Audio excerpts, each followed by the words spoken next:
Bonjour à toutes et tous, bienvenue à ce nouveau webinaire à destination des missions locales et Cap Emploi. Je suis Annie, chargée de déploiement pour le pilotage de l'inclusion et aujourd'hui je vais aborder un sujet autour de votre nouveau tableau de bord personnalisé afin de vous accompagner à le découvrir et à le prendre en main afin que ça vous soit utile dans le cadre de vos missions. Avant de poursuivre, est-ce que vous pourriez me confirmer dans le chat si vous m'entendez bien ? Voilà, soit par un pouce ou soit tout simplement en vous présentant.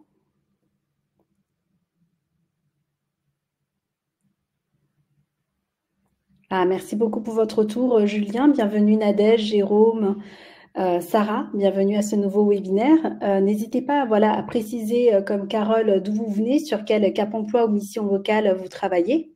Nous sommes ensemble pour 1h15 et ce webinaire est destiné donc aux professionnels qui travaillent au sein des missions locales et de Cap Emploi pour les régions Île-de-France, Auvergne-Rhône-Alpes et Nouvelle-Aquitaine, puisque actuellement ce tableau de bord personnalisé avec des données spécifiques pour votre organisation est dans le cadre d'un déploiement progressif. Et donc pour l'instant, on n'est à destination que de 3 régions. Alors, quelques règles de fonctionnement avec Livestorm pour les personnes qui assistent à un webinaire sur cet outil pour la première fois. En bas à droite, vous avez 3 fonctionnalités, sondage, questions, chat. Donc moi, je vais beaucoup vous solliciter plutôt sur l'aspect questions. Si vous avez des questions sur ce que je vous présente, des besoins de précision, je vais vraiment vous inviter à utiliser cette fonctionnalité. Ça sera plus simple pour moi pour y répondre pendant les temps qui seront donc dédiés. Et à la suite de ce webinaire, vous retrouverez donc le replay et le support pour les personnes donc, qui se sont inscrites et qui participent à cet événement. Vous pourrez bien sûr réagir avec les émoticônes sur les informations que je vous présente, ce qui vous surprend, ce qui au contraire vous connaissez déjà ou vous interpelle. Et enfin, les personnes qui rencontreraient des problématiques de son et ou image, je vous invite en bas à gauche à cliquer sur le bouton aide ou tout simplement à rafraîchir votre page. Est-ce que, en termes de débit, mon débit est bon pour toutes les personnes qui suivent ou vous souhaitez que je ralentisse un petit peu ? Très bien, merci beaucoup pour ces retours. Alors, qu'allons-nous voir ensemble pendant cette heure et quart 4 temps forts dans notre agenda. Bienvenue Anne-Marie, à Immaculada, bienvenue à toutes et tous. Alors, 4 temps forts. Le premier point, c'est déjà vous situer le pilotage de l'inclusion. Notamment dans la communauté de la plateforme de l'inclusion, qu'est-ce que nous faisons et comment effectivement on peut vous être utile. La deuxième partie porte plutôt sur vos outils à vous, qu'est-ce qu'aujourd'hui on propose et quelles sont les fonctionnalités essentielles à connaître pour bien les utiliser. Un quiz où vous serez amené à vous prononcer si vous connaissez ou pas certaines informations qui sont présentes dans nos statistiques et comment effectivement ça peut être une première introduction à la donnée pour que vous puissiez faire un premier état des lieux de l'activité de prescription dans vos territoires respectifs. Et puis enfin, nous ferons un zoom plus long sur votre tableau de bord personnalisé afin de vous accompagner pas à pas à le découvrir. Et tout au long, vous aurez donc la possibilité de poser vos questions directement dans l'onglet questions en bas à droite pour les personnes qui nous rejoignent. Je vous invite donc fortement à utiliser cette fonctionnalité puisque je n'aurai pas la possibilité de parcourir tout le chat pour pouvoir voir les questions qui ont été posées. Alors, le pilotage de l'inclusion en quelques mots. Alors, ce qu'il faut savoir, c'est que nous sommes un des services numériques publics de la plateforme de l'inclusion. Est-ce que déjà les personnes ici présentes connaissent la plateforme de l'inclusion? Est-ce que vous voyez de quoi ça parle? Est-ce qu'il y a besoin que je resitue ce que c'est la plateforme de l'inclusion, à ne pas confondre avec les emplois de l'inclusion? Voilà, ce sont vraiment 2 services complètement différents. D'accord, bon c'est parfait. Donc la plateforme de l'inclusion, l'objectif principal, la mission, c'est de faciliter la vie des personnes en insertion et de celles et ceux qui les accompagnent, donc vous, directement en tant que professionnel de l'inclusion. Et donc, dans cette plateforme de l'inclusion, vous allez avoir plusieurs services numériques. Vous connaissez bien sûr les emplois de l'inclusion, qui est le service principal que vous êtes amené à utiliser pour notamment être mis en relation avec les employeurs et accompagner les candidats que vous accueillez vers les dispositifs de l'insertion par l'activité économique. Et puis, vous allez retrouver d'autres services numériques. Donc ici, l'idée, c'était au moins que vous puissiez avoir une vue de ce qui peut vous intéresser en tant que prescripteur, Donc nous, on va plutôt se situer ici dans la partie orange, donc c'est ce qui va nous intéresser aujourd'hui. Principalement parce que ça va s'adresser donc à vous en tant que professionnel qui accompagnez vers les structures de l'IAE, et surtout que c'est là que vous allez retrouver tous les services qui vous sont utiles. Donc je ne vais pas forcément rentrer dans le détail de tous ces services qui sont proposés. Ce qui est intéressant surtout à comprendre, c'est que vous avez la plateforme de l'inclusion dans laquelle vous avez donc des services numériques, dont les emplois de l'inclusion, dont le pilotage de l'inclusion. Et important donc d'avoir cette vue-là pour bien situer à qui ou vers qui vous pouvez vous orienter selon vos besoins et selon les problématiques que vous rencontrez dans l'usage de ces services numériques. Et donc, le pilotage de l'inclusion, nous faisons partie des services qui sont à votre disposition pour faciliter vos missions en tant que prescripteur. Qu'est-ce que nous faisons ? Eh bien, nous, avant tout, on est là pour vous aider à comprendre et analyser l'inclusion dans l'emploi, principalement grâce à la donnée. Donc, comment faire pour que la donnée vous soit utile dans vos missions, qu'elle puisse en fait enrichir vos actions, enrichir vos échanges avec vos différents partenaires locaux. Donc, dans un premier temps, on va travailler autour de ce qu'on appelle l'exploration d'une problématique. C'est-à-dire que vous, en tant que professionnel, en tant qu'utilisateur de l'un de nos services, vous pouvez à un moment donné rencontrer un problème parce que vous n'avez pas accès à une donnée, vous n'avez pas de visibilité sur ce qui se passe sur une situation pour l'objectiver. À partir de là, vous remontez ce problème à l'équipe pilotage de l'inclusion et nous, on va l'analyser. Donc, comprendre cet irritant, en quoi effectivement aujourd'hui c'est un frein pour vous dans la réalisation de votre mission. À partir de là, à partir de ce cadrage et de sa priorisation, nous allons pouvoir dire effectivement c'est un problème qui est rencontré par d'autres acteurs et nous allons donc pouvoir travailler dessus pour aller collecter, traiter la donnée qui potentiellement pourrait répondre à ce problème. Et donc, c'est le travail que va faire nos data analystes qui sont spécialisés et experts sur la donnée et qui vont aller en fait collecter différentes données qui sont présentes soit au sein de la plateforme de l'inclusion, soit auprès de nos partenaires. Donc, aujourd'hui, on a deux sources principales de données qui sont les emplois de l'inclusion, donc le service dont on parlait tout à l'heure, que vous utilisez vous en tant que prescripteur pour être mis en relation avec les employeurs, donc pour les candidatures que vous orientez et pour les candidats que vous accompagnez. Et donc, nous, à partir des données qui sont complétées par vous, par les candidats et par les structures de l'IAE sur le service des emplois de l'inclusion, nous allons collecter ces données et c'est à partir de ces données qu'on va pouvoir vous apporter un éclairage sur l'activité de prescription. Et l'autre source de données que nous utilisons et qui sont effectivement un autre élément du parcours d'accompagnement, c'est toute la partie qui se déroule quand un candidat rentre dans un parcours d'insertion, donc qui devient bénéficiaire de l'IAE. Et donc, toutes ces données qui sont renseignées cette fois-ci que par les structures de l'insertion par l'activité économique, qui permettent d'avoir un éclairage sur l'accompagnement de ces personnes dans le cadre de leur parcours de 24 mois, donc quand ils rentrent dans un parcours jusqu'à leur sortie, ces données-là, on va les chercher auprès de l'agence de services de paiement. Voilà.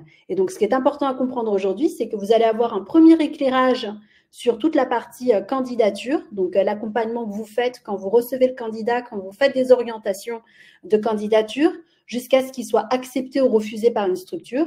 Et quand il est accepté par la structure et qu'il rentre dans un parcours d'insertion, là, on va aller chercher la donnée plutôt sur l'agence de services de paiement.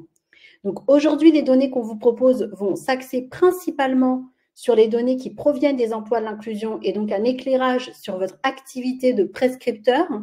Par contre, les données pour l'instant qui sont dans le cadre du parcours d'insertion des candidats que vous accompagnez, elles sont en cours de valorisation. Et donc, pour l'instant, nous continuons à travailler dessus pour que demain, vous puissiez notamment avoir une meilleure connaissance des publics qui rentrent en parcours d'insertion. À partir de ces données, donc on part d'un problème, on va chercher du coup la donnée qui peut potentiellement éclairer ce problème. Nous allons donc construire la troisième étape qui est la partie solution. Principalement aujourd'hui, ça prend la forme de tableaux de bord, des tableaux de bord de pilotage. Vous pouvez donc associer ça comme les Excel potentiellement que vous utilisez. Là, la différence, c'est qu'on va travailler bien sûr sur la mise en forme, sur la data visualisation, de manière à ce que ce soit des outils et des ressources prêtes à l'emploi dans le cadre de vos missions et que ça soit simple et facile pour vous de les utiliser lorsque vous avez besoin d'avoir un éclairage sur une question. Et toutes ces données, vous allez les retrouver sur donc, le site du pilotage de l'inclusion. Une fois cette solution a été développée et que nous l'avons bien sûr testée auprès d'un panel d'utilisateurs, On va ensuite passer à la partie mesure de l'impact, comment effectivement concrètement cet outil est utilisé dans le cadre des missions des professionnels qui l'utilisent, en quoi ça les aide, est-ce que c'est un réel plus, est-ce que ça apporte de la valeur ajoutée, et si effectivement c'est le cas, là nous allons passer à un déploiement progressif, et c'est l'étape sur laquelle nous sommes aujourd'hui concernant les tableaux de bord qui permettent d'avoir un éclairage sur l'activité de prescription des missions locales et de Cap Emploi, sur laquelle nous sommes, puisque pour l'instant, il est déployé que sur 3 régions que je vous ai indiquées tout à l'heure, qui sont donc l'Île-de-France, Auvergne-Rhône-Alpes et Nouvelle-Aquitaine. Est-ce que j'ai des premières questions? Donc, pour rappel, bonjour Samia, si vous venez de nous rejoindre, les questions, vous pouvez donc les poser dans l'onglet questions en bas à droite. Je vois que je n'ai pas de questions spécifiques sur ce que je viens de présenter, donc je vais poursuivre, mais n'hésitez vraiment pas à poser vos questions sur cet espace, puisque je suis là aussi pour y répondre et vous apporter le meilleur éclairage possible pour que lorsque vous repartez de ce webinaire, vous ayez toutes les informations en main pour pouvoir utiliser donc les outils qui vous seront présentés. Alors, présentation de vos outils est l'essentiel pour les prendre en main. Donc, bien sûr, on va faire une démonstration de votre tableau de bord personnalisé et on va aller plutôt dans un accompagnement personnalisé dans le quart d'heure, 20 minutes donc de la fin de notre webinaire. Alors, tout d'abord, quelles sont les solutions à votre disposition? Donc, vous avez plusieurs solutions, comme je vous l'ai indiqué, principalement aujourd'hui sous la forme de tableaux de bord. Donc, ce sont des tableaux de bord opérationnels qui peuvent à la fois aider au pilotage, donc alimenter vos feuilles de route, vos plans d'action, qui peuvent aussi servir d'outils stratégiques. C'est principalement dans cet objectif qu'il est utilisé par les administrations centrales et par les services déconcentrés de l'État, notamment pour faire des bilans sur l'activité de prescription ou alimenter la nouvelle feuille de route IAE, nouvelle feuille de route renouvelée de l'IAE. Et puis, c'est aussi utilisé tout simplement à titre d'information pour développer vos connaissances sur l'insertion par l'activité économique. Je pense notamment à des personnes qui ont évolué et qui potentiellement arrivent nouvellement sur ce poste et qui ont besoin de connaître qui sont les acteurs qui interviennent sur un territoire ou simplement avoir des premières connaissances sur l'insertion par l'activité économique. Alors, vous allez avoir deux types d'outils. D'un côté, vous allez avoir des données, des tableaux de bord qui sont accessibles à tous. Ce sont en fait des données publiques. Et donc, ça va vous permettre en fait d'être informé des réalisations de l'ensemble des acteurs de l'insertion et aussi vous permettre de vous comparer. Donc, on est là en fait sur des données principalement agrégées à l'échelle d'une organisation, donc par exemple à l'échelle d'une mission locale sur un bassin d'emploi. Par contre, on ne pourra pas savoir comment exactement cette mission locale sur un bassin d'emploi donné travaille avec tel ou tel type de structure de l'IAE. Donc, on va avoir des données qui sont partagées avec l'ensemble des acteurs, l'ensemble de l'écosystème et qui vont vraiment vous permettre d'avoir ce premier éclairage. Et donc, c'est sur les tableaux de bord publics. Je vous partage de suite l'accès si jamais des personnes sont intéressées. Hop, pour le mettre de côté. Voilà, donc je vous mets à disposition. Ensuite, à côté, vous allez avoir des données personnalisées, affinées à l'échelle de votre agence. Donc, c'est le mot que j'utilise, mais peut-être que vous allez me dire qu'on appelle ça différemment pour mission locale ou Cap Emploi. Je vous laisse voilà, préciser ça dans le chat si c'est le cas. Et pour chaque structure de l'IAE avec qui vous travaillez. Donc, on va rentrer plus finement dans les partenariats qui existent entre les prescripteurs et entre les structures de l'IAE. Et c'est vraiment propre aux réalisations qui sont faites par les professionnels, les membres de cette organisation-là inscrite sur le service des emplois de l'inclusion. Et donc ces données-là, qui sont personnalisées à l'échelle de votre agence à vous, donc imaginons que vous êtes dans la mission locale de Paris, eh bien ça va être les données spécifiquement pour la mission locale de Paris et vous allez pouvoir voir exactement comment la mission locale de Paris, en tout cas pour les membres de cette agence mission locale, vont pouvoir voir comment elle travaille pour toutes les structures de l'IAE vers qui elle a fait déjà au moins une orientation, donc au moins une candidature qui a été envoyée. Voilà. Et ces données-là, qui sont plutôt d'ordre privé, personnalisées, elles sont disponibles sur le service des emplois de l'inclusion. Donc, pour y accéder pour vous, c'est le même chemin que lorsque vous allez faire en fait une orientation de candidature, sauf que là, vous avez un espace dédié pour vos statistiques, donc personnalisées. Et c'est ce que nous allons donc voir, si notamment des personnes ne l'ont pas encore regardé. Hop. Donc, comment on accède à ce tableau de bord dédié? Est-ce que déjà parmi les personnes présentes, il y a des participants qui ne savent pas où trouver ces données personnalisées, qui n'ont pas eu l'occasion de voir comment les trouver sur leur espace, sur le service des emplois de l'inclusion? Ou c'est déjà le cas pour toutes et tous? Oui. Alors je vois qu'Élodie, Sandrine, c'est le cas. Vous avez déjà accès à ces données. Samia, par contre, n'a pas encore eu l'occasion. D'accord. Eh bien, rapidement, je vais vous montrer comment déjà accéder à ces données. La première question à se poser, c'est déjà, est-ce que j'ai un compte sur le service des emplois de l'inclusion? Voilà, parce que si vous n'avez pas un compte sur le service des emplois de l'inclusion, vous ne pourrez pas accéder à ces données qui vous sont donc proposées dans votre espace privé. Donc là, vous êtes sur le site du pilotage de l'inclusion, c'est notre site public, donc accessible à toutes et tous. Vous avez d'un côté donc la possibilité d'accéder aux statistiques de votre organisation ou sinon aux statistiques publiques. Donc, à n'effectivement pas encore utilisé. Écoutez, j'espère qu'à l'issue de ce webinaire, vous aurez en tout cas assez d'informations pour savoir si ça peut vous être utile et si ça vous est utile, que vous puissiez l'utiliser du coup pour faciliter vos missions.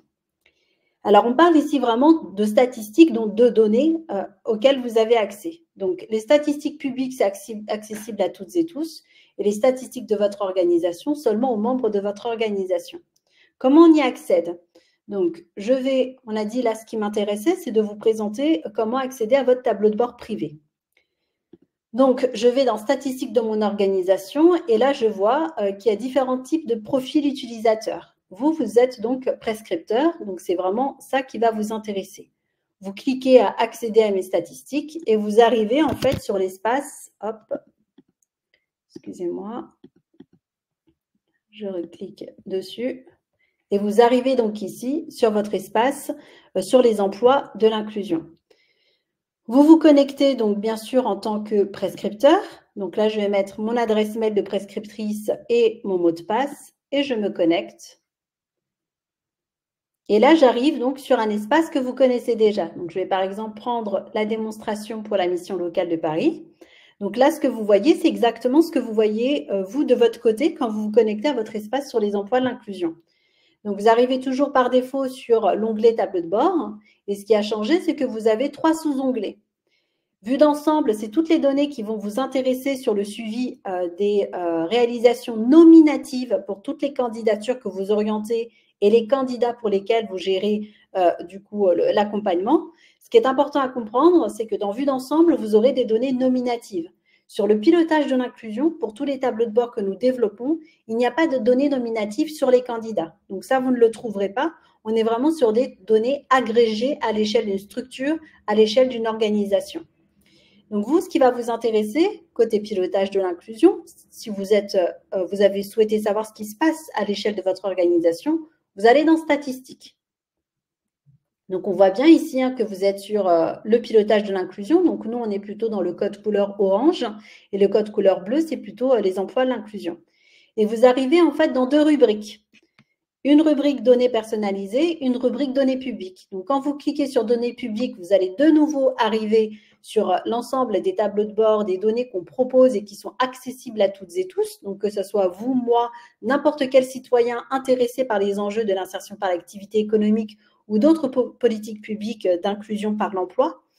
Et vous allez aussi avoir accès aux données personnalisées qui, là, concernent que mission locale de Paris, puisque je suis connectée en tant que mission locale de Paris. Mais vous, si vous vous connectez en tant que Cap Emploi de Lyon ou mission locale d'une autre ville sur le territoire de France, ben vous allez retrouver les données que pour votre organisation à vous. Voilà. Et donc, pour l'ensemble des personnes ici qui sont présentes et qui ont accès à ces tableaux de bord, c'est important de comprendre que quand vous vous connectez, par défaut, vous allez avoir les données de votre département.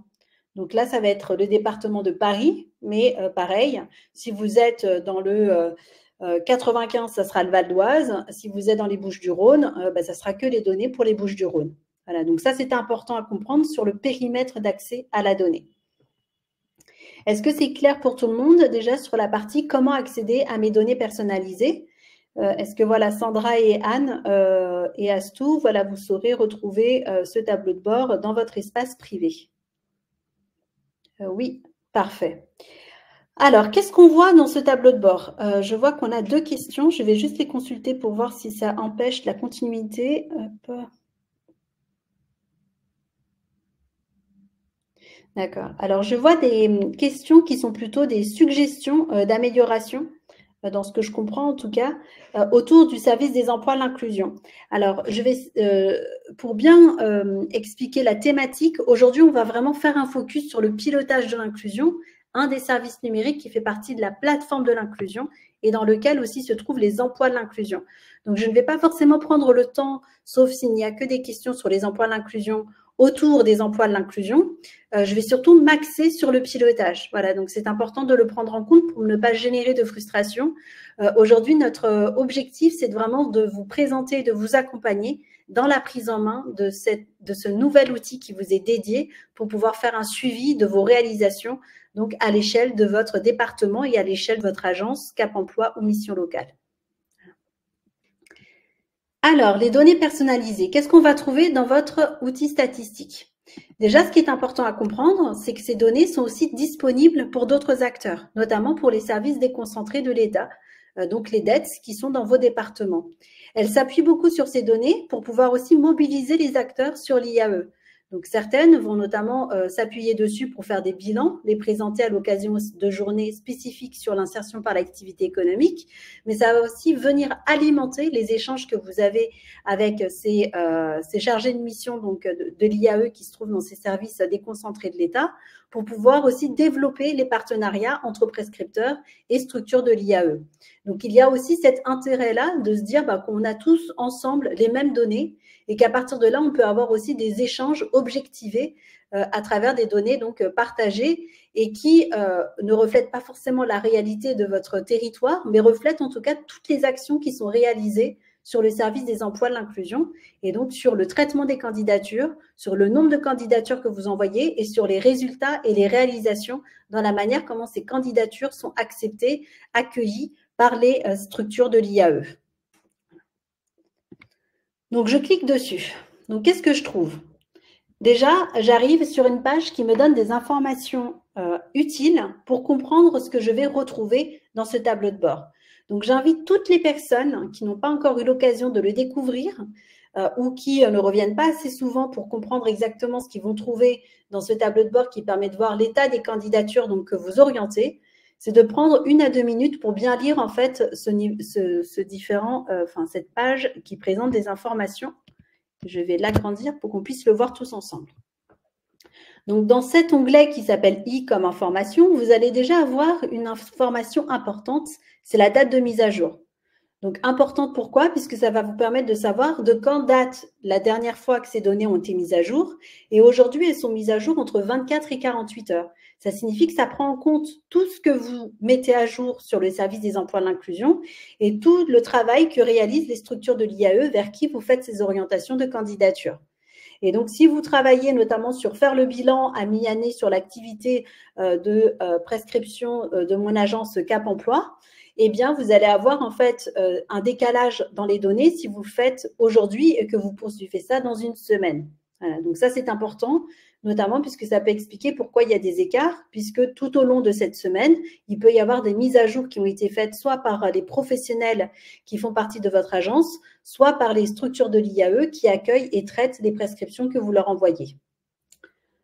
On vous rappelle ici que c'est bien les données qui proviennent du service des emplois de l'inclusion. Et qu'est-ce qu'on retrouve dans ce tableau de bord? Donc, par défaut, déjà, vous allez avoir les données sur l'année 2023. Donc là, j'ai laissé les 12 derniers mois, je vais le corriger. Mais par défaut, ça sera donc sur l'année 2023. Et vous allez pouvoir utiliser les filtres de date pour affiner votre besoin. Donc, c'est comme un fichier Excel, sauf que la représentation est différente et elle est plus dynamique. Vous allez pouvoir dire, moi, j'ai besoin de faire le bilan de mon activité sur le premier trimestre 2024. Et dans ce cas-là, choisir le premier trimestre 2024. Si vous êtes plutôt dans un suivi annuel, vous allez pouvoir mettre donc les bornes qui vous intéressent en termes de date et faire un comparatif entre 2022, 2023 et potentiellement 2024 quand on aura terminé l'année. Par défaut, dans votre tableau de bord, ça affiche l'ensemble des données de votre organisation prescriptrice de votre département. Donc, vous allez retrouver en fait ici, en tant que mission locale de Paris, je vais retrouver en fait les résultats pour l'ensemble des missions locales qui sont en fait situées dans le département parisien. Et donc vous, quand vous allez vous connecter de votre côté, vous allez retrouver exactement le même niveau d'information. Et ensuite, on va vous proposer de filtrer par nom de l'agence si vous souhaitez faire l'analyse pour une agence spécifique. Une définition importante, c'est la différence entre candidature et candidat. Est-ce que pour vous, c'est clair la différence entre les deux? Parfois, il peut y avoir des confusions. Est-ce que ça vous avait déjà arrivé pour ceux qui ont vu nos données de confondre candidature et candidat et qui a amené donc peut-être des quiproquos dans la lecture des informations qu'on vous propose? Alors pour Samia, oui, c'est clair, la différence entre les deux. Exactement, Samia, c'est ça. Il peut y avoir plusieurs candidatures pour un candidat. Et ça, c'est important de l'avoir en tête, puisque la candidature, c'est le CV, le profil que vous envoyez vers un employeur, alors que le candidat, c'est la personne que vous accompagnez. Et donc, il se peut que 50 candidatures ne soient pas égales à 50 candidats, puisque un candidat peut avoir plusieurs candidatures. Voilà. Donc, merci effectivement pour cette précision, Samia. Dans votre tableau de bord, qu'est-ce que vous allez avoir d'autre? On vous dit ici, il est composé de 4 onglets. Voilà, donc chiffres clés. Quels sont les chiffres essentiels en un seul coup d'œil pour bien comprendre ce qui se passe à l'échelle de votre département? Quelle est l'évolution des prescriptions que vous faites, des orientations par état? Donc l'état, en fait, c'est l'état de la candidature. C'est-à-dire, est-ce qu'elle a été acceptée, refusée? Est-elle toujours en cours de traitement? Est-elle à l'étude actuellement? Donc ça, ce sont en fait des états qui sont renseignés par les structures de l'IAE. Et donc, vous allez pouvoir suivre en fait comment évoluent vos candidatures et voir où est-ce que les structures avec qui vous travaillez en sont dans leur traitement pour notamment les relancer ou alimenter vos échanges avec ces dernières. Vous allez voir aussi les résultats de vos candidatures. Ont-elles été acceptées, refusées? Et enfin, pour quel motif? Puisque ça va venir alimenter aussi votre analyse sur votre activité de prescripteur et sur la qualité de l'accompagnement que vous faites pour ces candidats que vous accueillez et que vous orientez vers les dispositifs de l'insertion par l'activité économique. Et où est-ce que vous trouvez ces onglets? Donc, c'est bien précisé ici. C'est au-dessus de la date de mise à jour. Hop, donc juste là. Donc, on retrouve bien les chiffres clés, état et origine, accepter ou refuser et les motifs de refus. Voilà. Et pour y accéder, il suffit simplement donc de cliquer sur chaque, ici, ici et ici. Et pour chaque, vous voyez, on a ici un gros bloc de filtres. Alors, vous avez certaines personnes qui vont nous dire il y a trop de filtres et d'autres qui disent j'aimerais encore affiner ma demande encore plus par rapport à la question que j'ai. Donc, c'est vrai qu'il y a des pratiques qui diffèrent d'un utilisateur à l'autre. Ce qu'on a choisi, c'est d'être le plus exhaustif possible, mais n'hésitez pas à nous faire de retour si cela pour vous n'est pas clair et que ça vient plutôt perturber votre expérience d'utilisateur. On a un outil aujourd'hui qu'on n'a pas forcément la possibilité de pouvoir développer avec de nouvelles fonctionnalités puisque c'est un outil open source. Néanmoins, aujourd'hui répond aux besoins des plus grands nombres et nous restons quand même à l'écoute de ceux qui sont insatisfaits pour trouver en tout cas des solutions pour améliorer votre parcours en tant qu'utilisatrice et utilisateur de nos tableaux de bord. Alors, dans ces filtres, vous allez trouver différents types. Vous allez avoir les filtres territoriaux, les filtres de date déjà, donc c'est juste ici. Donc là, c'est sur les 12 derniers mois, comme on a vu tout à l'heure. Et donc, c'est là où vous allez pouvoir dire, je veux une analyse annuelle des 12 derniers mois ou plutôt depuis le début de l'année. Donc, il faut savoir que ça va évoluer parce qu'on travaille actuellement à l'améliorer avec un panel d'utilisateurs. Et donc, on va vous proposer un tutoriel pour bien prendre en main ce nouveau filtre. Vous allez avoir des filtres géographiques. Donc là, vous avez en fait un doublon entre région et région de l'agence. Donc ça, pour l'instant, on ne peut pas le changer puisque c'est ce qui va nous permettre vraiment d'affiner votre tableau de bord pour que vous ne puissiez voir que les données qui concernent votre département. Voilà. Et donc, vous allez avoir région, région de l'agence, département ou bassin d'emploi. Donc là, on est vraiment sur la partie territoire. Vous allez pouvoir aussi donc filtrer par rapport au nom de l'agence. Donc là, comme on est sur la mission locale de Paris, sauf erreur, elle est inscrite 3 fois sur le service des emplois de l'inclusion. Mais au final, il n'y en a qu'une seule qui va présenter donc des données en ce qui concerne du coup la mission locale de Paris. Et donc là, ce qu'on va mettre en fait, c'est ce que vous renseignez sur le service des emplois de l'inclusion. Donc vous voyez là ici, la mission locale de Paris, elle s'est inscrite sous 3 noms différents, en minuscule, en majuscule, avec et sans le 2. Et donc, comme notre outil prend en compte toutes ces inscriptions qui ont été faites, même si derrière, il n'y a pas d'activité, c'est ce que vous allez retrouver vous aussi dans votre tableau de bord. Donc, c'est vraiment important aussi d'être attentif à la qualité de l'information que vous renseignez pour vos organisations et dans la manière comment vous allez vous saisir du service des emplois de l'inclusion. Vous allez pouvoir donc choisir si vous faites une analyse sur les structures de l'IAE ou toutes les autres structures qui ne sont pas forcément de l'insertion par l'activité économique. Aujourd'hui, on va faire un focus que sur les structures de l'IAE, mais sachez que le service des emplois de l'inclusion est également utilisé par les entreprises adaptées, mais aussi par les GEC, mais qu'elles ne sont pas pour le moment obligées d'utiliser le service des emplois de l'inclusion différemment des structures de l'IAE, ce qui fait que les données pour ces EEA ou les GEC, par exemple, ne sont pas exhaustives. Mais voilà, si vous faites des orientations vers ces dispositifs, vous allez quand même pouvoir retrouver quelques données dans le cas. Et les ESAT, alors les ESAT, Agnès, c'est un autre sujet, mais si c'est un point qui vous intéresse, je peux y revenir à la fin de notre webinaire. Si ça vous va bien, si ça vous va, excusez-moi, je veux bien que vous posiez la question dans l'onglet questions afin que je n'oublie pas d'y répondre à la fin de ce webinaire, s'il vous plaît. Et je veux bien aussi, voilà, pour les personnes qui s'intéressent à cette question autour des ESAT, s'il y en a d'autres comme Agnès qui sont intéressées, vous pouvez voter pour sa question. Comme ça, je saurai également aussi que c'est un sujet qui vous intéresse et potentiellement de faire une réponse plus longue pour l'ensemble des personnes qui ont de l'intérêt sur le plan de transformation des ESAT. Ensuite, ici, vous allez pouvoir affiner par type d'employeur. Ça signifie quoi? C'est que, comme vous le savez, au niveau des structures, alors voilà, Agnès, je vous laisse poser votre question dans l'onglet questions. Et puis, Anne-Marie, vous allez pouvoir voter, du coup, sur la question. Dans les types d'employeurs, vous allez donc, dans les structures de l'IAE, par exemple, retrouver les ACI, les AI, les entreprises d'insertion, les EITI, les ETTI. Et dans votre tableau de bord, vous allez pouvoir affiner. Vous dire, moi, effectivement, je sais,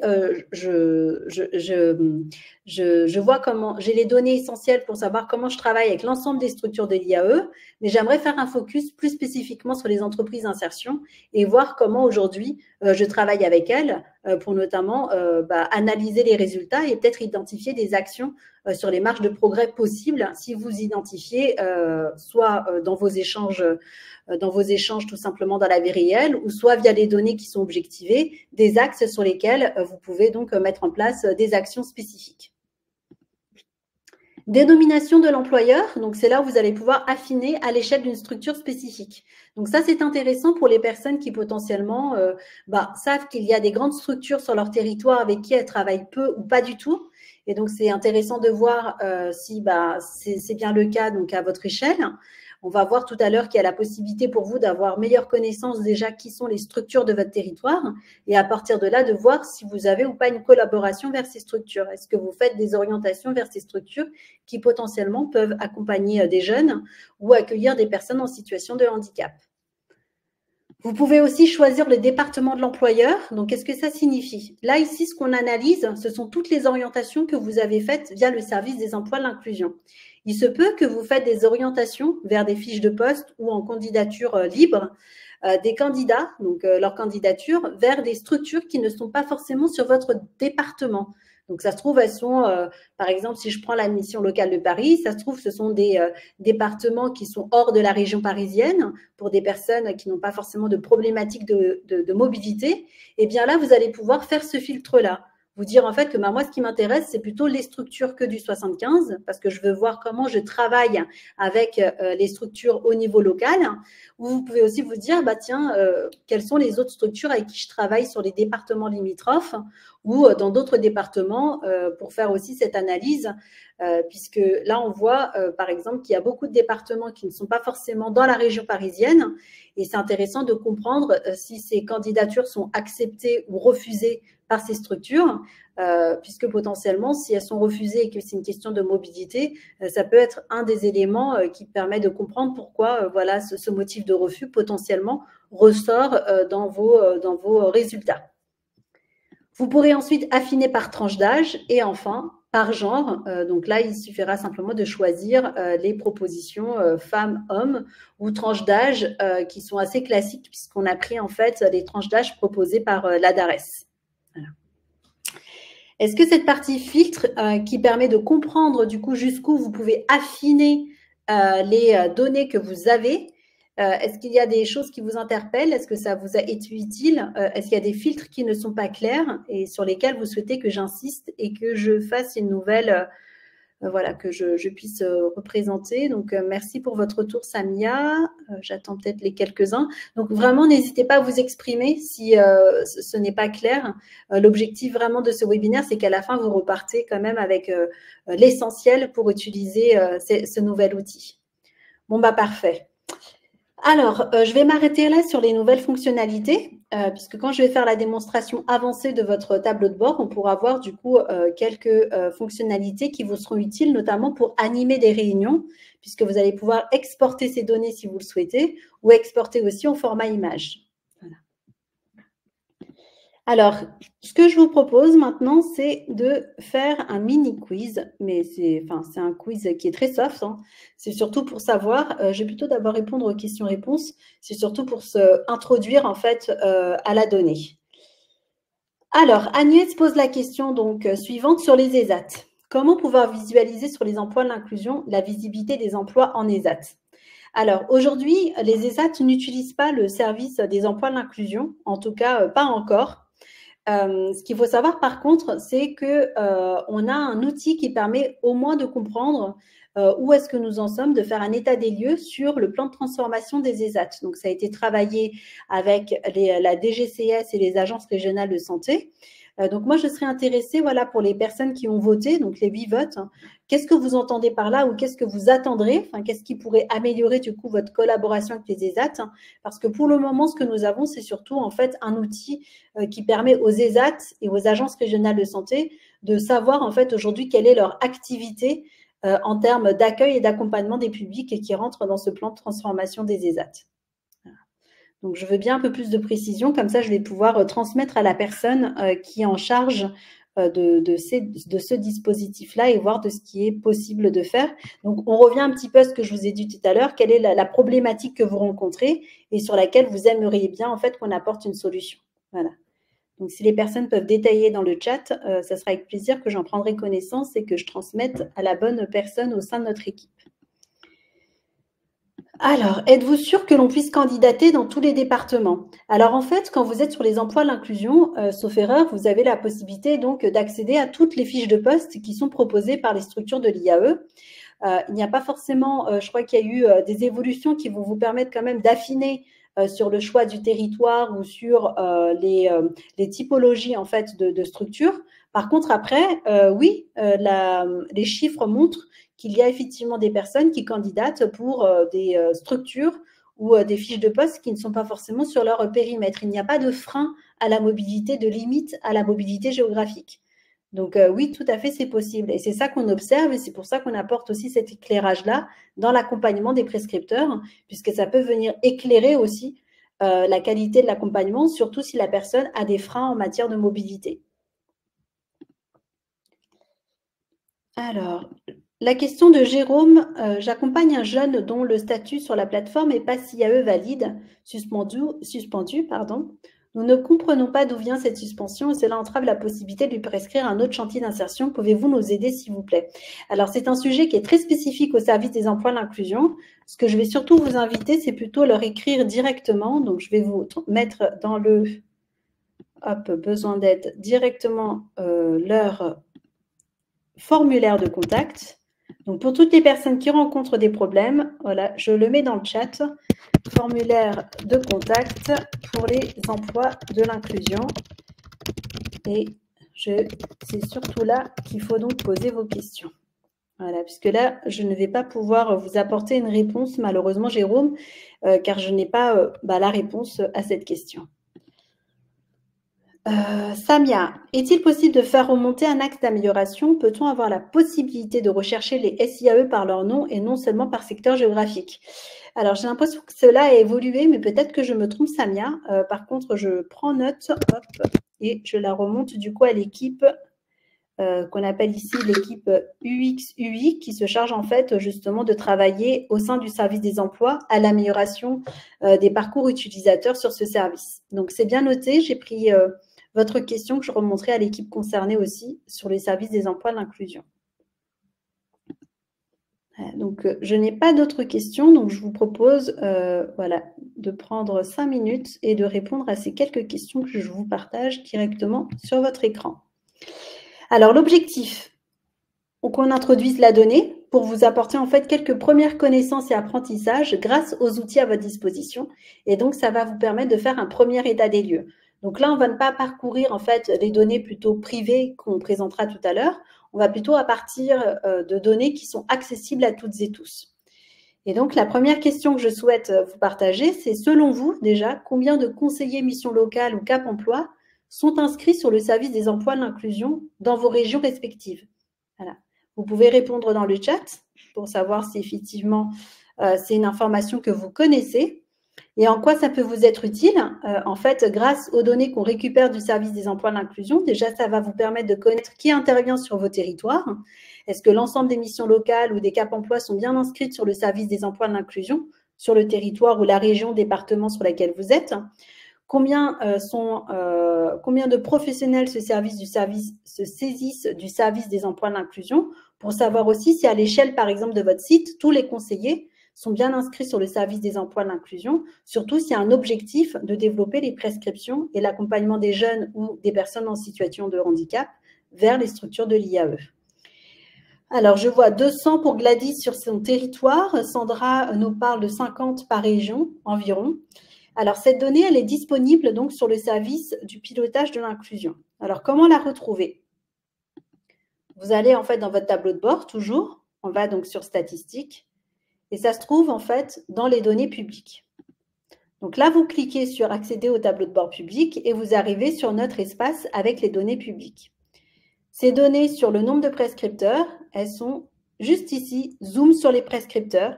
Qui sont les prescripteurs qui agissent sur mon territoire et comment? Vous cliquez sur voir le tableau de bord. Et là, vous avez donc des données qui sont récentes, hein, qui datent du 9 juin, donc d'avant-hier.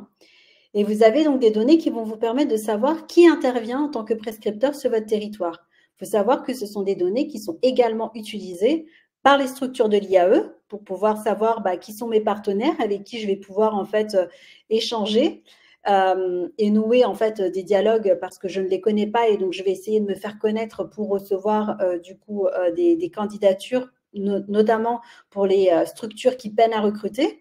Et puis, c'est aussi une donnée qui est utilisée par les services de l'État quand elles souhaitent, comme on le disait tout à l'heure, mobiliser les acteurs sur leur territoire pour favoriser l'interconnaissance entre prescripteurs et structures de l'IAE. Et donc là, par exemple, on a donc des filtres. Ce qui va nous intéresser, c'est, on a dit, mission locale et Cap Emploi. Donc, je vais prendre une des régions représentées aujourd'hui, donc Auvergne-Rhône-Alpes. Donc, je mets la région qui m'intéresse. Vous voyez, mon chiffre, il s'est tout de suite actualisé. Et on m'a dit ce serait plutôt pour mission locale et Cap Emploi. Donc, je vais aller dans le type détaillé, puisqu'ici, ça me donne je m'intéresse qu'aux nouveaux prescripteurs ou aux prescripteurs historiques. Là, je vais m'intéresser aux missions locales. Hop, et Cap Emploi. Je sélectionne, vous voyez, donc je tape le prescripteur qui m'intéresse dans type détaillé prescripteur habilité.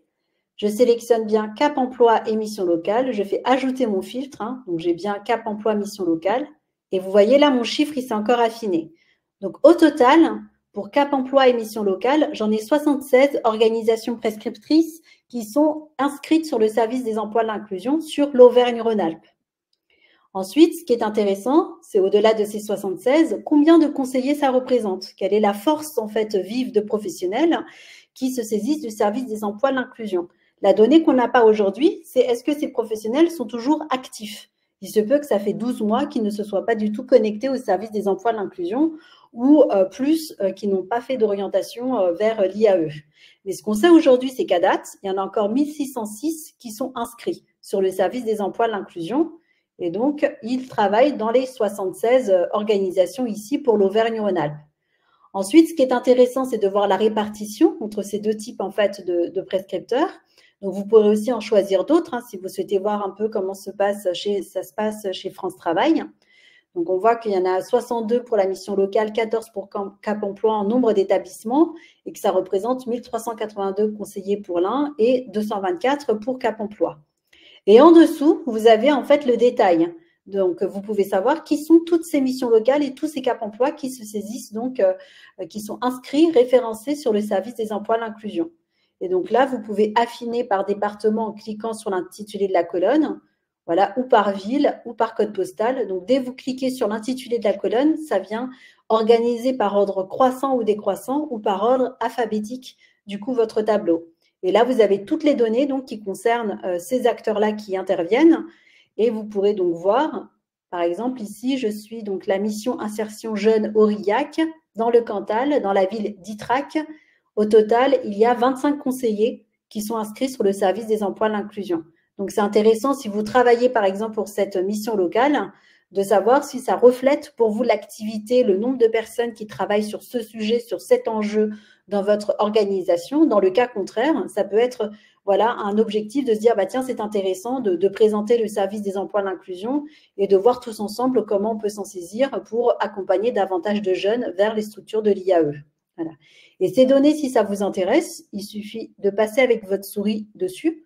Donc, imaginons que vous souhaitez l'exploiter en fait pour pour une analyse plus fine ou pour partager ça avec vos collègues ou notamment juste pour représenter ça différemment et pas sous forme de tableau. Vous passez avec votre souris sur le tableau et vous avez les 3 petits points ici en haut à droite qui s'affichent. Vous faites télécharger les résultats et vous pouvez l'avoir au format Excel ou CSV comme vous voulez. Et une fois que vous cliquez dessus, ça va en fait se charger sur votre ordinateur. Voilà, au format que vous aurez donc choisi. Et ensuite, vous avez ici la répartition donc sur la région. Donc, on voit que c'est dans le Rhône où il y a le plus en fait d'organisations prescriptrices inscrites. Puis ensuite vient l'Isère, le Puy-de-Dôme, et puis enfin le Loir, la Drôme et l'Haute-Savoie. Et après la Savoie, le Cantal et la Haute-Loire. Voilà. Donc, vous pouvez voir aussi au niveau territorial où est-ce qu'il y a le plus d'acteurs qui interviennent, qui peut être le reflet aussi des spécificités de votre écosystème. Est-ce que, du coup, cette information, voilà, pour les personnes qui ne l'avaient pas, dans la manière comment c'est présenté, ça vous semble clair? Est-ce qu'il y a des questions? Je regarde, hop, des choses que vous souhaitez que je précise.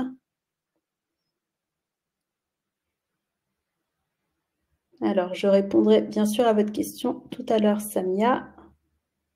Non, pas de retour spécifique. Bien, écoutez, je poursuis donc cette présentation. Donc là, c'était déjà pour que vous puissiez savoir qui intervient sur votre territoire et est-ce que l'ensemble des personnes et acteurs que vous connaissez sont bien référencés dessus, dans l'objectif toujours de développer, mobiliser davantage les accompagnateurs, les professionnels sur le développement de prescriptions de parcours d'IAE. Ma deuxième question est la suivante. Connaissez-vous le nombre de structures de l'IAE présentes sur vos territoires respectifs? Voilà. Donc, vous pouvez soit faire, si c'est oui, ben, estimer le nombre. Si c'est non, écoutez, ce n'est pas grave puisqu'on va pouvoir découvrir la réponse tous ensemble. En quoi cette information vous est utile dans votre mission? Bah, déjà, de connaître ce qui se passe sur votre territoire. Aujourd'hui, en tant que professionnel, acteur sur le sujet, vous connaissez l'ensemble des structures qui interviennent sur votre territoire. Qui sont les ACI, combien d'AI, combien d'entreprises d'insertion, quelle est un petit peu la typographie de votre territoire en ce qui concerne l'IAE, donc quels sont les dispositifs et où se trouvent-elles. Voilà, donc au même titre que les prescripteurs, la possibilité pour vous de retrouver le nom de ces structures et où est-ce qu'elles se situent au niveau de la commune. Voilà, donc je vois qu'il n'y a pas… Alors, pour le cas d'Anne-Marie, c'est bon. Samia, alors je ne sais pas si c'était une réponse à la question, voilà, mais je veux bien voilà, avoir un peu la tendance, si aujourd'hui vous connaissez le nombre de structures IAE présentes sur vos territoires respectifs. Hein, il n'y a pas de bonne ou mauvaise réponse. Ça permet au moins de voir si l'information que je vais vous présenter vous sera utile. Alors, est-ce que quelqu'un souhaiterait vérifier voilà, ce résultat pour sa commune ou pour son département, peut-être, voilà, s'il y a quelqu'un qui serait intéressé, comme ça je peux faire la démo sur son département. Le 64. Alors, allons-y pour le 64. Donc, pour rappel, je suis ici sur les tableaux de bord publics, hein, donc accessibles à toutes et tous, il n'y a pas de restriction. Je retourne donc, je viens d'avoir un éclairage sur les prescripteurs qui interviennent sur mon territoire. Maintenant, je veux avoir connaissance des employeurs qui interviennent sur mon territoire. Donc, je vais m'intéresser à la thématique l'offre d'insertion. Donc, qu'est-ce qui existe comme offre sur mon territoire? Donc, les structures qui sont en capacité d'accueillir des personnes que j'accompagne. Je vais sur Zoom sur les employeurs. Voilà. Je clique dessus et j'arrive sur la même configuration de tableau de bord, toujours organisé de la même façon, avec en introduction d'abord les filtres. Donc, on a dit qu'on allait faire l'exercice sur les départements de Samia dans le 64. Donc là, vous voyez, on a au total 6811 aujourd'hui employeurs tout type inscrits sur les emplois de l'inclusion.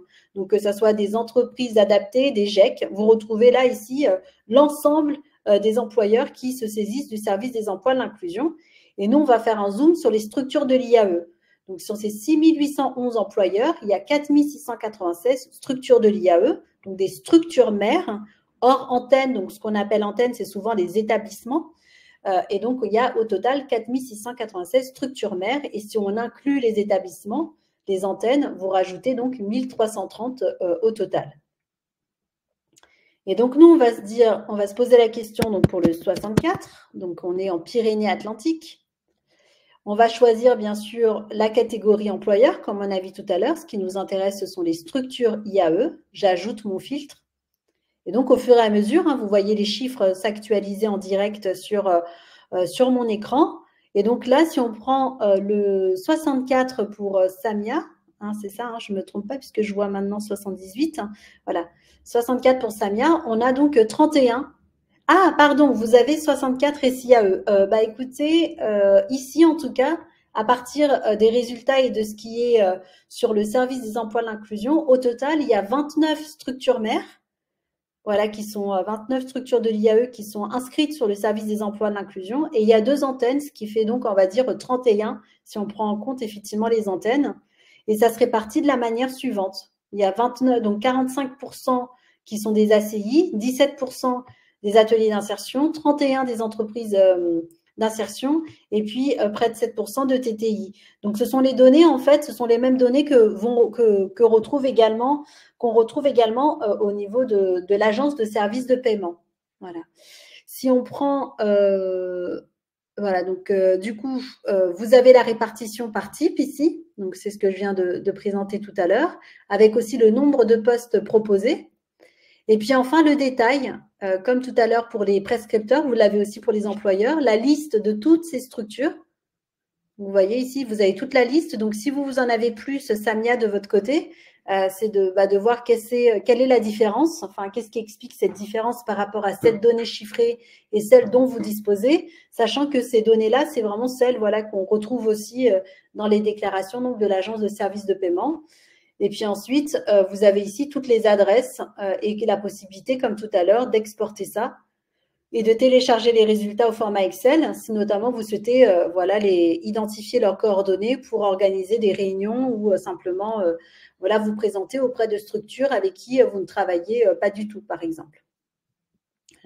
Et donc, cette analyse, vous pouvez la faire pour d'autres départements, pour votre région. Et si je prends tout à l'heure, on était sur Auvergne-Rhône-Alpes, je vais prendre Nouvelle-Aquitaine. Et sur Nouvelle-Aquitaine, au global, il y a 553 employeurs structures de l'IAE, 474 structures mères et 79 antennes. Voilà.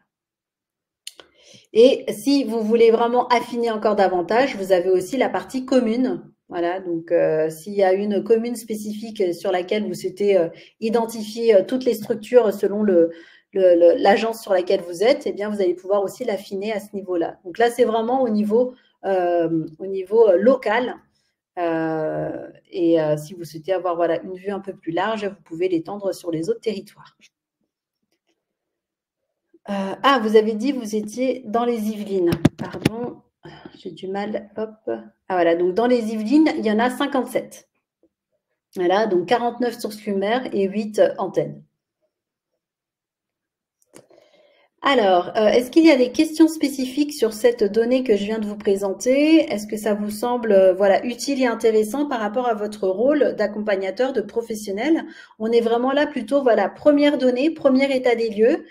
Vous arrivez sur ces nouvelles données qui vous sont proposées par le pilotage de l'inclusion. L'idée, ce n'est pas simplement de faire l'analyse à l'échelle de votre organisation, mais c'est aussi voilà, de vous permettre de prendre du recul et de voir aussi ce qui se passe à l'échelle de votre territoire, parce que c'est ce qui est intéressant et pertinent quand on a de la donnée à sa disposition, c'est de pouvoir aussi prendre du recul et de faire des comparaisons. Voilà. Et surtout d'avoir un premier niveau de connaissance sur ce qui se passe sur mon écosystème. En tout cas, grâce à ces données, de favoriser, de développer vos connaissances sur l'IAE. Merci pour vos retours. Alors, troisième question. D'après vous, en 2023, quel était le taux d'acceptation des candidatures émises vers les SIAE? Donc, à votre avis, sur le nombre de candidatures qu'elles ont reçues de la part de tous les prescripteurs, orienteurs, enfin tout ce qu'elles ont reçu, quel est le taux d'acceptation par les structures donc, de l'IAE? Combien de candidatures, à votre avis, sur le volume global, elles ont accepté sur l'année 2023?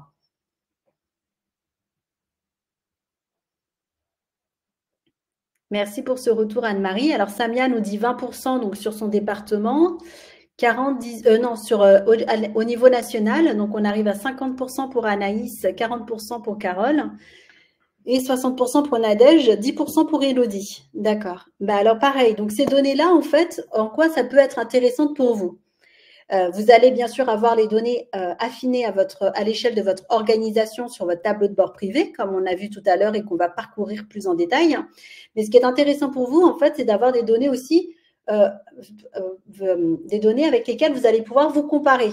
Donc, d'un côté, vous allez avoir les données personnalisées à l'échelle de votre département 78 ou sur le 75, par exemple.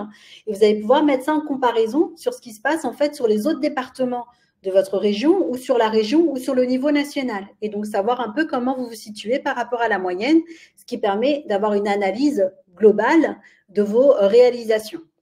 Vous allez pouvoir aussi comparer par rapport aux autres prescripteurs, puisque dans votre tableau de bord privé, on ne voit que vos réalisations.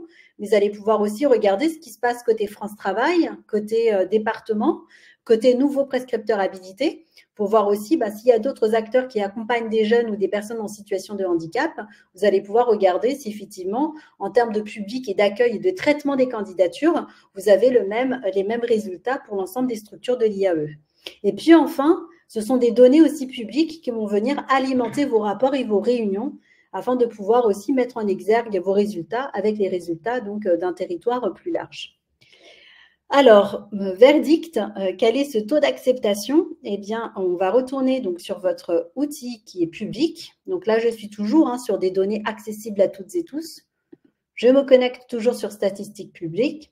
Donc là, on était sur l'offre d'insertion par l'activité économique. Vous avez une thématique sur les publics. Et là, on va aller plutôt sur les candidatures. Et celui qui va vous aiguiller, vous éclairer sur le sujet, c'est le traitement et résultat des candidatures émises. Donc, hop, vous cliquez sur ce tableau de bord. Et donc, pareil, vous tombez sur une page explicative déjà sur ce que vous allez trouver. Pour gagner du temps, je vais aller directement sur l'onglet chiffres clés puisque c'est là qu'on trouvera la réponse. Donc là, vous voyez, c'est une analyse des données qui sont préfiltrées pour janvier, pour l'année 2023, donc du 1er janvier au 31 décembre. Je suis bien sur mon filtre de date. Donc, c'est sur l'année dernière. Hop, je ne vais pas le changer. C'est filtré par défaut aussi sur les structures de l'IAE. Donc, dans ces chiffres clés, j'ai déjà tous les filtres qui sont paramétrés pour répondre à cette question. Quel est le taux d'acceptation des structures de l'IAE pour l'ensemble des candidatures qu'elles ont reçues au niveau national? Donc, au niveau national, elles ont reçu 325 988 candidats sur l'année 2023. Et sur ces 325 988, on en a 45 191 qui sont toujours en cours de traitement. Donc, il faut savoir qu'en cours de traitement, pour le moment, pour nous, c'est toutes les candidatures qui n'ont pas été clôturées, ni acceptées, ni refusées. Donc, elles sont soit nouvelles, à l'étude ou en attente. Et donc là, on a le résultat au national qui est de 31%. Donc, 31% des candidatures qui ont été reçues par les structures de l'IAE ont été acceptées et donc qui ont abouti par un résultat positif autour de cette candidature. Et vous en avez 42% qui ont été donc refusés. Et cette donnée, vous allez pouvoir donc l'affiner par territoire, bassin d'emploi, origine de la candidature, origine détaillée de la candidature. Donc voilà, c'est là ici que vous allez pouvoir obtenir les données pour d'autres acteurs que la mission locale ou que Cap Emploi de votre département. et donc vous allez pouvoir faire des comparaisons. Est-ce que voilà, il y a des questions autour de ça? Est-ce que ça vous pose question? Est-ce qu'il y a des, voilà, des réactions, des besoins de précision? Non, je ne vois pas de questions spécifiques.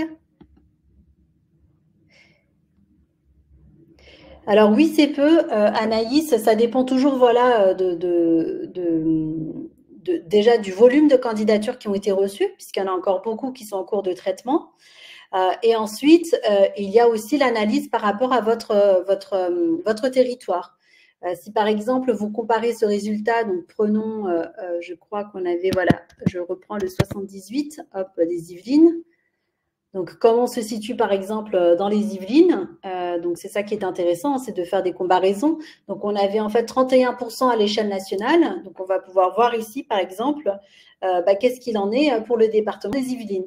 Et vous allez pouvoir, hop, toujours en attente. Donc, je pense qu'on doit être plusieurs hein, sur le tableau de bord. C'est pour cela qu'il y arrive qu'il y ait des ralentissements. Voilà, donc là par exemple sur les Yvelines, on est en deçà de la moyenne nationale. Voilà, donc ça c'est voilà 27%. Donc vous étiez effectivement un point après Samia. Vous pourrez aussi voilà affiner ça à l'échelle des différents types de prescripteurs. Donc c'est là où si votre analyse est de se dire c'est peu, de mettre en exergue par rapport aux moyennes, par rapport aux résultats de votre territoire et de voir si effectivement il y a des axes qui peuvent en fait en découler pour avoir une marge de progrès dans cet objectif tous ensemble d'avoir davantage de prescriptions vers l'IAE, mais surtout des prescriptions qui aboutissent par des recrutements. Alors, la dernière question porte sur les motifs de refus. Selon vous, quel est le motif de refus principal en 2024 pour les candidatures qui ont été donc reçues et refusées par les structures de l'IAE? Alors, je vous partage du coup le sondage. Voilà, je vais laisser tout le monde y répondre. Hop, je vous le partage de suite. Voilà. Donc, je vous laisse répondre. Est-ce que pour vous, c'est parce qu'il n'y a pas de recrutement en cours? C'est parce que le candidat est non joignable? Le candidat ne s'est pas présenté à l'entretien? Ou un des freins à l'emploi, hop, est incompatible avec le poste proposé?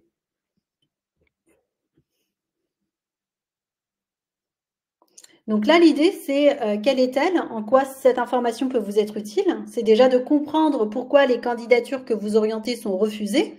Bien sûr que la donnée, vous l'avez déjà sur le service des emplois de l'inclusion. Ici, on vous propose en fait de l'agréger et donc d'avoir tout simplement en fait les grandes tendances de ce pourquoi les candidatures n'ont pas été acceptées par les structures de l'IAE. Ça vous permettra aussi, en tout cas, ce sont des informations qui, par exemple, sont très utilisées par France Travail pour notamment identifier les actions qu'ils peuvent mettre en place pour améliorer l'accompagnement ou développer simplement leur partenariat avec les structures de l'IAE. Puisqu'il y a effectivement des motifs de refus sur lesquels vous pouvez agir, d'autres, c'est plutôt dépendant des partenariats que vous avez, notamment avec les services de l'État ou avec le conseil départemental. En tout cas, pour les structures de l'IAE. Alors, je vois que pour la majorité d'entre vous, c'est candidat non joignable ou un des freins à l'emploi du candidat est incompatible avec le poste proposé. Donc, je pense que ça, cela dépend aussi des publics que vous accompagnez. On va pouvoir découvrir tout de suite quels sont ces résultats au niveau national. Alors, ici, dans ce même tableau, donc vous retrouvez la même chose de votre côté. On va faire l'analyse donc au niveau national. Hop, donc j'enlève.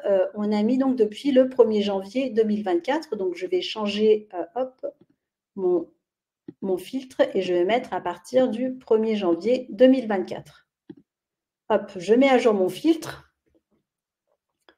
Donc, c'était ça la question, c'est depuis le 1er janvier 2024, en fait, quels sont les motifs de refus principaux à l'échelle nationale qui sont saisis par les structures de l'IAE et qui motivent donc le refus d'une candidature. Donc, on va laisser cette donnée du coup arriver tranquillement. En attendant, je vais regarder la question qui est posée hop, dans l'onglet questions. Ok, alors je vais répondre à votre question tout à l'heure, du coup, Violaine. Alors, voilà les résultats donc, à l'échelle nationale. Hop, donc je vais agrandir l'écran pour que vous puissiez donc voir ça davantage. Excusez-moi. Hop. Voilà, je pense que là, vous voyez mieux. Voilà, ici. Donc, on voit en fait à l'échelle nationale déjà une part encore importante hein, de structures qui mettent le motif autre ici, donc à près de 27%. Autre, c'est quand elles ne saisissent aucun motif qualifié et généralement, elles vous commentent derrière en fait ce pourquoi la candidature est refusée. Mais si on s'attelle seulement aux motifs qui sont qualifiés, donc on voit que principalement, c'est parce qu'il n'y a pas de recrutement en cours. En tout cas, ça représente aujourd'hui près de 12,68%. Donc, vous voyez, les résultats s'affichent dans le camembert ou directement dans le détail ici. J'ai agrandi trop mon écran, donc vous ne le voyez pas. Voilà, ici. Donc là, vous voyez sinon le détail dans la pop-up qui s'affiche quand vous passez sur la légende. En deuxième position, c'est parce que le candidat n'est pas joignable. Et enfin, le candidat ne s'est pas présenté à l'entretien et un des freins à l'emploi du candidat est incompatible avec le poste proposé. Donc, c'est organisé en ordre croissant. Par contre, ces données, vous allez voir, elles diffèrent selon que vous êtes de la mission locale ou d'un Cap emploi. Donc, si je mets par exemple mission locale, hop, et donc ces données peuvent être différentes. Donc là, on est à l'échelle nationale, toute origine de la candidature confondue. Mais si on zoome en fait sur les missions locales, on va voir que cette donnée est différente. Voilà, donc ne s'est pas présenté à l'entretien et candidat non joignable. Donc vous voyez, à l'échelle nationale, c'est parce qu'il n'y a pas de recrutement en cours. Mais si on zoome sur les candidats spécifiquement, les candidatures pour lesquelles la mission locale a orienté, on est plutôt sur un autre motif de refus. Et donc, sur ne s'est pas présenté à l'entretien ou candidat non joignable, voilà, ce sont des actions potentiellement, des motifs sur lesquels potentiellement vous pouvez mener des actions. Et si on zoome sur hop, Cap emploi, hop, désolé, hop, donc je vais laisser quelques secondes le temps que la donnée s'affiche toujours puisque ça prend un petit peu de temps. On va voir que les informations ne sont pas les mêmes, notamment pour Cap emploi depuis le 1er janvier 2024. Et donc, ce qui peut être aussi, voilà, un des axes à travailler dans les échanges que vous avez avec vos partenaires, avec les structures. Donc là, on voit que pour Cap emploi, c'est plutôt un des freins à l'emploi du candidat est incompatible avec le poste proposé. Et le deuxième retour, c'est pas de recrutement en cours. Voilà, donc ce sont des informations, en tout cas, qui peuvent venir alimenter vos échanges, vos plans d'action et surtout de voir effectivement avec les structures de l'IAE, celles avec qui vous travaillez, comment vous pouvez améliorer ça. Et c'est ce qu'on va voir donc dans votre outil qui vous est dédié sur ces dernières minutes. Hop, je me connecte à votre outil privé. Voilà, donc pour rappel, vos données personnalisées se trouvent sur votre espace sur le service des emplois de l'inclusion. Là, je vais faire la démonstration sur une mission locale.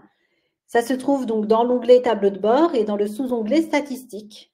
Et dans la rubrique donc, qui s'appelle données personnalisées, vous cliquez, ou vous cliquerez plutôt, comme cela, on n'a pas de ralentissement. Donc, je vous invite à le faire plutôt à l'issue du webinaire, voir les états de l'état des candidatures donc, que j'ai orientées. Donc, on retrouve ici les 4 onglets qu'on a vus tout à l'heure, donc les chiffres clés, l'état, les résultats de ces prescriptions et les motifs de refus.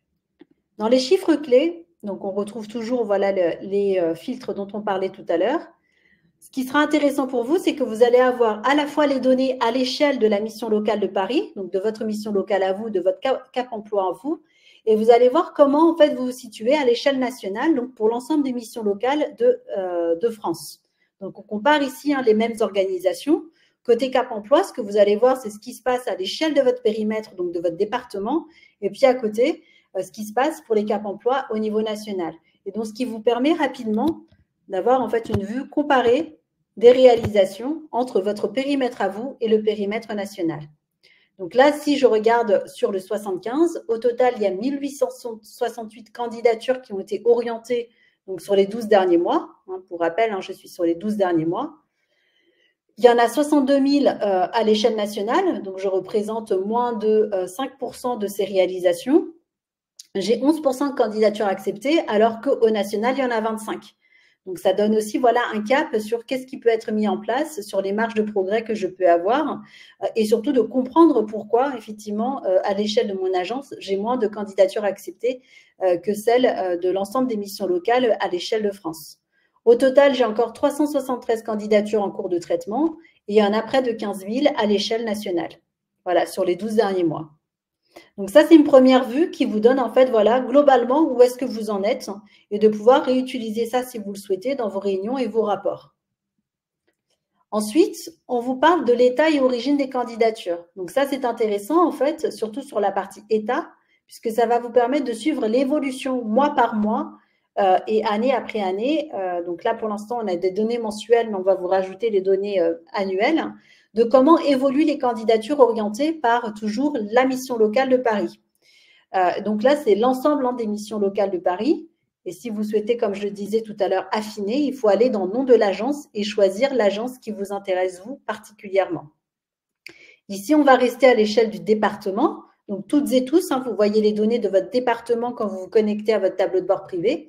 Et vous allez pouvoir voir, en fait, comment évoluent ces prescriptions mois par mois. Donc, analyser s'il y a des pics d'activité ou au contraire des baisses. Est-ce qu'elle est temporaire? Est-ce qu'elle est du coup en lien par rapport à votre activité? En tout cas, d'avoir des pistes comme ça d'analyse. Nous, on n'a pas forcément les réponses à ces questions. On va surtout vous proposer des grilles de lecture qui vont vous permettre d'affiner ou de tout simplement alimenter vos actions et réflexions en cours sur l'analyse de vos prescriptions. Donc, on voit effectivement qu'il y a des pics d'activité plutôt sur le second trimestre en ce qui concerne les missions locales, enfin cette mission locale. Et donc là, si on lit la donnée, donc sur mai 2024, donc vous voyez, vous passez dessus avec votre souris et vous pouvez donc avoir cette pop-up qui vous détaille l'information. Je vous l'agrandis pour que ça soit plus lisible. Voilà ici. Donc, on voit que pour toutes les candidatures qui ont été émises en mai 2024, il y en a eu au total 118. Et sur le nombre de candidats qui ont été accompagnés par les missions locales, donc accompagnés, ça veut dire que c'est elles qui ont coché le diagnostic d'éligibilité. Donc ça, c'est important à prendre en compte, c'est que les candidatures, on va prendre la date à laquelle la candidature elle a été émise vers la structure de l'IAE. Et pour les candidats, on va prendre la date à laquelle vous avez coché le diagnostic sur le service des emplois de l'inclusion. Et donc, ça nous permet d'avoir une photographie de ce qui s'est passé sur le mois de mai pour l'ensemble des professionnels qui travaillent pour la mission locale de Paris. Voilà, donc 118 candidatures ont été orientées, 55 candidats donc ont été accompagnés au travers donc d'un diagnostic qui a été réalisé par les missions locales de Paris. Ensuite, vous avez ici un détail, combien de candidatures mes conseillers ont orienté vers les SIAE versus l'ensemble des prescripteurs du territoire. Donc, ça vous permet aussi de voir un petit peu qu'est-ce qui a été fait donc, par les prescripteurs du territoire et qu'est-ce qui a donc été fait par votre organisation. Donc, je vois ici, il y a quelques erreurs. Je vais modifier l'intitulé. Ce qu'il faut savoir, c'est que c'est un tableau de bord qui s'appuie beaucoup aussi sur ce qui a été fait pour France Travail. Donc, c'est pour cela qu'il y a encore des mots qui n'ont pas été corrigés. Mais là, vous voyez donc toutes les structures avec qui des prescriptions ont été faites, au global ce que cela représente, et du coup au global ce que représente donc la mission locale de Paris. Voilà, donc ça permet aussi de se comparer entre mon activité à moi et celle de l'ensemble des prescripteurs du territoire. Et enfin, vous avez ici l'état des candidatures orientées par structure de l'IAE. Et donc cette fois-ci, vous savez exactement où en sont toutes les candidatures que vous avez orientées pour chaque structure. Donc, prenons par exemple l'exemple de Nouvelle Attitude à Saint-Germain-en-Laye, vers lequel donc, la mission locale de Paris a fait des orientations. Au total, on a orienté 2 et les 2 ont été 100% refusés. Voilà. Donc, ça donne aussi l'activité que vous avez avec chaque type de structure. Et là, vous pouvez donc faire un filtre et se dire, moi, ce qui m'intéresse, c'est seulement en fait pour toutes les structures qui sont basées donc, dans le département de Paris, puisque c'est là principalement que se trouve mon activité de prescripteur. Et toutes ces données, pour rappel, vous pouvez les exporter en passant dessus sur les 3 petits points au format Excel ou ici, ce graphique, hop, toujours en haut à droite, les télécharger au format PNG pour l'avoir en image et du coup le mettre dans vos présentations, dans vos slides pour vos réunions et vos rapports. Ensuite, on vous propose un onglet, le 3e, c'est accepter et refuser. Donc, ce sont les résultats de vos prescriptions. Voilà, donc est-ce qu'elles ont été acceptées ou refusées par les structures avec lesquelles vous travaillez? Et donc, ça va vous permettre en fait à la fois aussi de suivre mois par mois où est-ce qu'en sont ces candidatures. Donc, si on reprend le mois de mai, ici, on vous montre l'évolution des candidatures acceptées et refusées. En rouge, les candidatures refusées, en vert, les candidatures acceptées et le taux de candidats acceptés. Donc, comment on lit la donnée? Ici, pour mai 2024, qu'est-ce que j'ai comme information? En mai 2024, j'ai 28 candidatures qui ont été refusées. Donc, ce sont les candidatures qui ont été, sur le nombre de candidatures émises en mai 2024, j'en ai 28 qui ont déjà été refusées. J'en ai 7 qui ont été acceptées. Et parmi les candidats que j'ai accompagnés en fait en mai 2024, j'en ai 22% qui ont été donc acceptés. Donc ça, c'est intéressant aussi pour vous puisque ça vous permet en fait de suivre mois par mois l'évolution et le résultat de vos prescriptions et de pouvoir aussi identifier, pareil, lorsqu'il y a des pics et des baisses et de comparer ça à la réalité de votre activité dans les échanges que vous avez avec les structures de l'IAE. Ensuite, vous pouvez voir comment se répartissent les candidatures acceptées par type de SIAE pour savoir s'il y en a un dispositif spécifiquement avec qui vous travaillez le plus et le mieux en termes d'acceptation. Donc, on voit ici, si on se place sur le mois de mai 2024, eh bien, principalement, ils ont été acceptés par des AI, suivent ensuite les ETTI et enfin les EI et les ACI. Voilà, donc sur les 7 candidatures qui ont été acceptées, 43% proviennent en fait, ont été acceptées par des ateliers d'insertion. Ensuite, comment elles se répartissent par métier? Voilà, est-ce qu'il y a des métiers sur lesquels vous avez davantage en fait de candidatures acceptées ou refusées, puisque ça peut être aussi le reflet à la fois du contexte de votre territoire en termes de formation, de compétences ou de saturation de l'offre. Donc ça, ce sont des informations que vous avez peut-être déjà de votre côté et que nous, on va pouvoir en fait objectiver au travers des informations qui sont renseignées sur les services des emplois de l'inclusion. Et puis enfin, je conclus sur la partie motif de refus. Donc, c'est ce qu'on a vu tout à l'heure. C'est là, on zoome sur les 12 derniers mois pour la mission locale de Paris et on voit que principalement, c'est parce qu'il n'y a pas de recrutement en cours ou le candidat ne s'est pas présenté à l'entretien. Et donc, un des messages avec les structures, c'est au moins de les inviter le plus possible à renseigner les motifs de refus. Parce que si ça vous est utile à vous pour mieux comprendre comment se passe votre partenariat et pour mieux accompagner les personnes vers les structures de l'IAE, cet éclairage et ces données qualitatives vont venir enrichir vos plans d'action et vos échanges. Voilà. Mais ce que l'on sait déjà, que parmi ce qui a été renseigné, c'est principalement parce qu'il n'y a pas de recrutement en cours ou candidat pas présenté à l'entretien ou candidat pas joignable pour les missions locales, donc pour les missions locales de Paris. Voilà. Alors, j'espère que vous avez pu voilà, suivre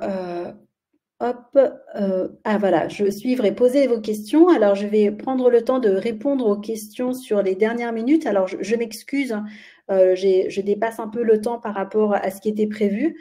Je vais juste prendre le temps de répondre aux quelques questions qui m'ont été posées. Et puis après, les personnes, si vous souhaitez nous quitter, il n'y a pas de contrainte. Alors, je prends les questions. La première question, c'est Violaine. Est-il possible de faire une recherche de poste par secteur d'activité ou métier? Il ne me semble pas. Est-ce une évolution envisagée? Écoutez, c'est aussi une suggestion qui concerne plutôt le service des emplois de l'inclusion, mais qui nous intéresse aussi fortement. S'il y a d'autres personnes qui sont intéressées, je veux bien vous laisser quelques secondes pour pouvoir voter pour cette question. Et comme cela, je vais pouvoir la remonter à l'équipe des emplois. Voilà, et dès que vous avez fini, je vais pouvoir la transmettre. Si besoin, Violaine, faut savoir que voilà, il se peut que vous soyez contacté par une personne du service des emplois. Hop. J'enregistre du coup votre question en tant que nouvelle suggestion. Hop.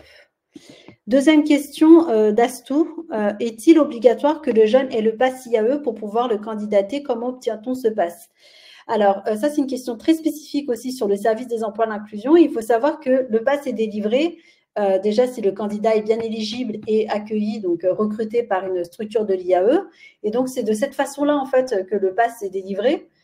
Déjà, vous, en tant que prescripteur habilité, si vous êtes bien dans une mission locale et un cap emploi de droit, tous les publics que vous accueillez sont éligibles à l'IAE. Et ensuite, le pass est délivré si toutes les conditions sont remplies et qu'il y a bien en fait une acceptation de ce candidat par une structure de l'IAE. Voilà. Je ne connais pas tous les détails spécifiques autour du pass puisque je ne travaille pas pour le service des emplois de l'inclusion. Par contre, je remets dans le chat du coup le lien pour vous connecter directement au service des emplois de l'inclusion si ma réponse n'était pas suffisante afin que vous puissiez donc les solliciter. Je mets le lien dans le chat. Voilà. Je regarde si j'ai d'autres questions.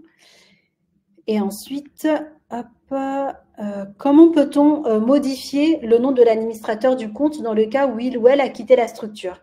Alors, s'il n'y a qu'un ou qu'une seule administrateur au niveau du compte que vous avez sur le service des emplois de l'inclusion, effectivement, vous ne pouvez pas faire la modification.